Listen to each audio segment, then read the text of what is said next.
ஜெர்மனியில் உள்ள போகும் நகரத்தில் கோயில் இருக்கா இல்லையான்னு உங்களுக்கு தெரியுமா?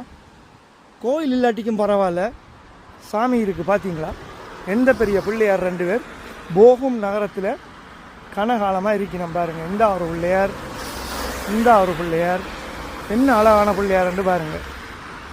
வைட் ஆங்கிளில் காட்டுறோம். இங்கே இந்த பிள்ளையார் 2ம் தங்க நிறத்தில் வந்த பிள்ளையார் இப்போ குளிர்லையும் வெயில்லையும் மழையிலையும் இருந்து நிறம் வந்து அப்படியே மங்கி போச்சு. இந்த பிள்ளையாரை நான் அடிக்கடி தரிசனம் பண்ணுறேன். நான் உங்களுக்கு எத்தனை பேருக்கு தெரியுமென்னு தெரியாது. நல்ல பெரிய பிள்ளையார். இந்த பிள்ளையாரை வந்து ஒரு தரம் கும்பிட்டுருக்க மாட்டீங்கன்னு நினைக்கிறேன். நான் தான் முதல்ல தொட்டிருக்கேன்.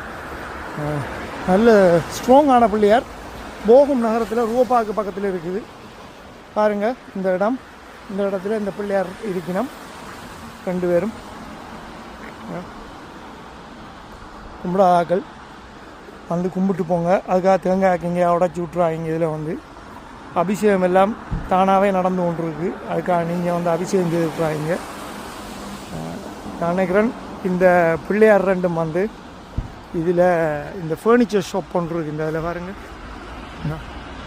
இவங்க இந்த காசா அம்பியன்ட்டு இவங்கெல்லாம் கொண்டு வந்து வடிக்கு வச்சுருக்காங்க. ஆனால் இங்கே கோயிலில் கூட, இங்கே உள்ள ஜெர்மனியில் உள்ள ஆலயங்களில் கூட இந்த பெரிய பிள்ளையார் இல்லை. பெரிய கப்பலில் கொண்டு வந்து வச்சுருக்காங்க. நல்ல பெரிய பிள்ளையார் வடிவாக இருக்குது, பார்த்துக்கொள்ளுங்க.